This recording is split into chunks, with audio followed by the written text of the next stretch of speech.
ഇത് ഓടിക്കാൻ നല്ല സുഖമാണ്. കാറ് പോകുന്ന പോലെ പോകും. ഡ്രൈവർക്ക് യാതൊരുവിധ സ്ട്രെയിനും ഇല്ല ഈ വണ്ടി ഓടിക്കും. അതുകൊണ്ട് ഒരു വിരലുകൊണ്ട് തിരിക്കാം വണ്ടി നല്ല സ്മൂത്തായിട്ട് നല്ല സ്പീഡിൽ പോവാൻ.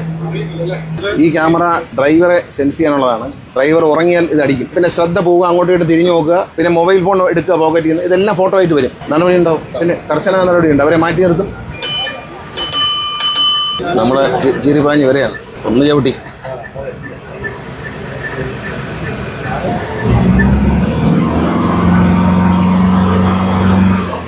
ഈ ക്യാമറ ഡ്രൈവറെ സെൻസ് ചെയ്യാനുള്ളതാണ്. ഡ്രൈവർ ഉറങ്ങിയാൽ ഇത് അടിക്കും. ഇതിൽ ഒരു അലാറം കേൾക്കാം. ഡ്രൈവർ ഉറങ്ങിക്കഴിഞ്ഞാൽ ഡ്രൈവർ കോട്ടോ വിടുകയോ കണ്ണടയ്ക്കുകയോ മൊബൈൽ ഫോൺ എടുക്കുകയോ ചെയ്താൽ അലാറം ഇവിടെ അടിക്കും. ഈ അലാറം ഇവിടെ അടിക്കുന്നതോടൊപ്പം തന്നെ ഇതിൻ്റെ ഫോട്ടോ കൺട്രോൾ റൂമിലേക്ക് പോകും. അപ്പോൾ ഏത് ഡ്രൈവറാണ് അത് ചെയ്തതെന്ന് ഇതിനകത്ത് റെക്കോർഡ് ചെയ്യുകയും ചെയ്യും. ഇതിനകത്ത് വൈഫൈ വഴി കൺട്രോൾ റൂമിൽ ഇതിൻ്റെ ഓപ്പറേഷൻ ചുമതലയുള്ള ഉദ്യോഗസ്ഥൻ്റെ ഫോൺ നമ്പറിലേക്ക് പോകും. ഫോണിലേക്ക് കാണാൻ പറ്റും ഈ ഫോട്ടോ. അപ്പോൾ അതുകൊണ്ട് ഞാനങ്ങനെ ചെയ്തില്ല എന്ന് നിഷേധിക്കാൻ പറ്റത്തില്ല. വളരെ കൃത്യമായി മോണിറ്റർ ചെയ്യാൻ പറ്റും. അതുകൊണ്ട് ഈ വണ്ടിക്ക് ആദ്യകാലങ്ങളിൽ ചില തട്ടുമുട്ടൊക്കെ ഉണ്ടായിരുന്നെങ്കിലും പിന്നീട് അത് വളരെ ശുഷ്കാന്തിയോടെയാണ് ഇപ്പോൾ ഡ്രൈവർമാരത് ഓടിക്കുന്നത്. നടപടി ഉണ്ടാവും. പിന്നെ കർശനമായ നടപടിയുണ്ട്. അവരെ മാറ്റി നിർത്തും. അങ്ങനെ വരില്ല. എന്താണ് നിങ്ങൾ ഇന്ന സ്ഥലത്ത് വെച്ച് ഇത്ര മണിക്ക് ഉറങ്ങിയെന്നൊക്കെ അറിയാൻ പറ്റും. ഒരുപാട് കേസ് പിടിച്ചിട്ടുണ്ട്. അങ്ങനെ സ്ഥിരമായി അങ്ങനെ വരുന്നവരെ മാറ്റാറുണ്ട്. പിന്നെ കണ്ടക്ടർക്കും അറിയാമല്ലോ. അടുത്തിരിക്കുന്ന കണ്ടക്ടർക്ക് ഇവിടെ ഇരിക്കുമ്പോൾ ഈ അലാറം അടിക്കുമ്പോൾ ഡ്രൈവറുടെ ഉറക്കം തൂങ്ങുക എന്തെങ്കിലും ചെയ്യുന്നതിന് അറിയാൻ പറ്റും. യാത്രക്കാർക്കും കേൾക്കാം ഈ അലാറം. അല്ല, ഇതിനകത്തൊരു അലാറം. സ്റ്റോപ്പ് കുറഞ്ഞാലേ ആൾ കയറുള്ളൂ. എല്ലാ സ്ഥലത്തും നിർത്തി ആൾ കയറില്ല. കാരണം ഇത്രയും സൂപ്പർ ക്ലാസ് വണ്ടികൾ വരുമ്പോൾ പ്രധാന സ്ഥലങ്ങളിൽ നിർത്താം. ഒരുപാട് നിർത്തി കഴിഞ്ഞാൽ ഇപ്പോൾ യാത്രക്കാർക്ക് താല്പര്യമില്ല. സ്റ്റേഷനുകളിൽ അറിയാതെ ഒരുപാട് സമയം നിർത്തുക. ഞാൻ പറഞ്ഞില്ല, ഒരുപാട് സമയം നിർത്തില്ല എന്ന് പറഞ്ഞില്ല.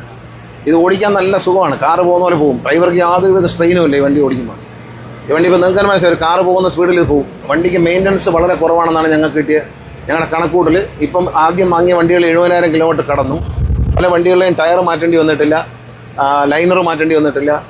ഞങ്ങൾക്കത് വളരെ ഒരു ലാഭകരമായ ഒരു സംഭവമായിട്ടാണ് തോന്നിയിട്ടുള്ളത്. വില കുറവാണ്. മറ്റു വണ്ടികളെക്കാൾ ഒരു സൂപ്പർ ഫാസ്റ്റ് ഒരു സാധാരണ വണ്ടി ഉണ്ടാക്കുന്നതിനേക്കാൾ വില കുറവാണ്. ഇത് പവർ സ്റ്റിയറിംഗ് ആണ്. വളരെ സാധാരണ ഒരു വിരലുകൊണ്ട് തിരിക്കാം വണ്ടി. ഒരു ബസ്സാണ് ഓടുന്നത്. പക്ഷേ ഒരു ഡ്രൈവർക്ക് യാതൊരുവിധ ഇതുപോലെ ഫാനുണ്ട്, AC ഉണ്ട്, എല്ലാ സൗകര്യങ്ങളും ഉണ്ട്. വണ്ടി ബസ് ഓടിങ്ങനെ ഇട്ട് വട്ടം പിടിക്കണ്ട. ഇതിങ്ങനെ ചെറുതായി ജസ്റ്റ് തൊട്ടാൽ മതി. വണ്ടി നല്ല സ്മൂത്തായിട്ട് നല്ല സ്പീഡിൽ പോവേണം. വണ്ടി ഇങ്ങനെ ഓടി തുടങ്ങിക്കഴിഞ്ഞാൽ ലൈറ്റ് മോഡലിലേക്ക് മാറ്റിയാൽ എക്കണോമിക് ആവും. മൈലേജ് കൂടുതൽ കിട്ടും വണ്ടി. ഇതുവരെ കൃത്യമായി മെയിൻറ്റെയിൻ ചെയ്യുന്നുണ്ട്. തിരുവനന്തപുരത്ത് പോകുന്ന വണ്ടികൾ ഇപ്പോൾ ഇവിടെ തന്നെ വണ്ടി വരുന്നതിന് മുമ്പ് വാക്യൂം ക്ലീനർ, ക്ലീൻ ചെയ്യേണ്ട രീതികൾ, മെക്കാനിക്കുകൾക്ക് വേണ്ട പിന്നെ ട്രെയിനിങ് എല്ലാം കൊടുത്തതിന് ശേഷം വണ്ടി പത്തനാപുരത്ത് വന്നുള്ളൂ. അവർ കഴിഞ്ഞ ആഴ്ച തന്നെ അവർ പോയി ട്രെയിനിങ് എല്ലാം എടുത്ത് വന്നു.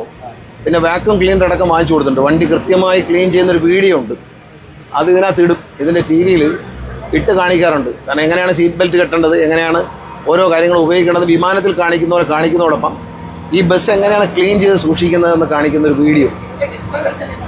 അതില്ലാത്തവർ ഇവിടെ TV ഉണ്ട്. TV താത്ത് വയ്ക്കും. TV ഇപ്പം മടക്കി വെച്ചിരിക്കുകയാണ്, താത്ത് വയ്ക്കും. മൈലേജ് നമ്മൾ ശ്രദ്ധിക്കണം. ഇപ്പം ഞാൻ തന്നെ ഗിയർ മാറി വണ്ടി ഓടിക്കണം. ഗിയർ മാറി തന്നെ വണ്ടി ഓടിക്കണം. അല്ലാതെ ഇപ്പം ലെവൽ റോഡാണ്, വെറുതെ ആക്സിഡൻറ്റ് കൊടുത്താൽ വണ്ടി പതുക്കെ നീങ്ങും. പക്ഷേ അത് ഈ കാര്യമല്ല. നമ്മൾ ഹെവി ഗിയർ ഇട്ട് കൊടുത്ത് വണ്ടി നല്ല പുള്ളിങ് ആയി കഴിയുമ്പോൾ ആക്സിലേറ്ററിൽ വെറുതെ കാല് വെച്ചാൽ മതി. ഈ ആക്സിലേറ്റർ വെറുതെ ഇട്ട് ചവിട്ടി താക്കും. അങ്ങനെ ചവിട്ടി താക്കരുത്. കാരണം ആക്സിഡൻറ്റ് പുറത്ത് ജസ്റ്റ് കാലൊന്ന് റെസ്റ്റ് ചെയ്യപ്പെടുള്ളൂ. അങ്ങനെ ചവിട്ടി താത്ത് മൈലേജ് കളയുന്ന ആൾക്കാരുണ്ട്. അവരെ ഇപ്പോൾ നമ്മൾ പിടിക്കുന്നുണ്ട്. നമ്മളൊരു സോഫ്റ്റ്വെയർ ഉണ്ട്. ആ സോഫ്റ്റ്വെയറിൽ എല്ലാ ദിവസവും വണ്ടിയുടെ ട്രിപ്പും ഡീസലിൻ്റെ അളവും എല്ലാം കയറ്റുമ്പോൾ കറക്റ്റായിട്ട് അത് പറയും ഇന്ന ആളുടെ വണ്ടി ഓടിപ്പ് ശരിയല്ല എന്ന്. പിടിച്ച് വാൺ ചെയ്തതിനു ശേഷം അയാൾ 3.7 കിലോമീറ്റർ തന്നു. കാരണം സ്വിഫ്റ്റിലെ ഡ്രൈവർ ആണെങ്കിൽ നമ്മൾ തീരുമാനിച്ചിരിക്കുന്ന പിരിച്ചുവിടാനാണ്. വലിയ നഷ്ടമാണ് ഉണ്ടാക്കുന്നത്. കാരണം 10 ദിവസം ഇതേ നഷ്ടം കണ്ടിന്യൂ ചെയ്താൽ ഭയങ്കര നഷ്ടമാണ് KSRTC. അപ്പം ഡീസൽ ലാഭിക്കുന്നതോടെ പിന്നെ ചെറിയ മോഡൽ വണ്ടികൾ ഇപ്പം നമ്മൾ വാങ്ങുന്ന വലിയ വണ്ടി വരുന്നുണ്ട്, എയർ കണ്ടീഷൻ സ്ലീപ്പർ ബസ്. അതും 4 സിലിണ്ടറാണ്. സ്വിഫ്റ്റിലെ ഡ്രൈവർമാരാണ് സാധനം ഓടിച്ചുകൊണ്ടിരുന്നത്. സ്വിഫ്റ്റിൻ്റെ വണ്ടിയാണ്. പക്ഷേ KSRTC ഡ്രൈവർമാരെ ഓടിപ്പിക്കണം എന്നുള്ള അവരുടെ ഒരു ട്രേഡ് യൂണിയൻകാരുടെ ഒരു ആഗ്രഹം മനസ്സിൽ വെച്ചുകൊണ്ട് ഞാനത് ആദ്യം അനുവദിച്ചതാണ്. പക്ഷേ ആദ്യം കുറേ ഇടിയെ കഴിച്ചു. പക്ഷേ ഇപ്പോൾ ശരിയായി. ഡെസ്റ്റിനേഷൻ ബോർഡ് ഡിജിറ്റലാണ്. അത് ഇവിടെ നിന്ന് കാണിക്കാൻ പറ്റും. ഏത് ഡെസ്റ്റിനേഷൻ എത്തിയെന്ന് കൃത്യമായിട്ട് സെറ്റ് ചെയ്യാൻ പറ്റും അവർക്ക്. മാത്രമല്ല ഡ്രൈവർ കാണാം എവിടെ പാസ് ചെയ്യുമെന്നുള്ള കാര്യം. പിന്നെ ഈ വണ്ടിക്ക് അത് വൈഫൈ ഉണ്ട്.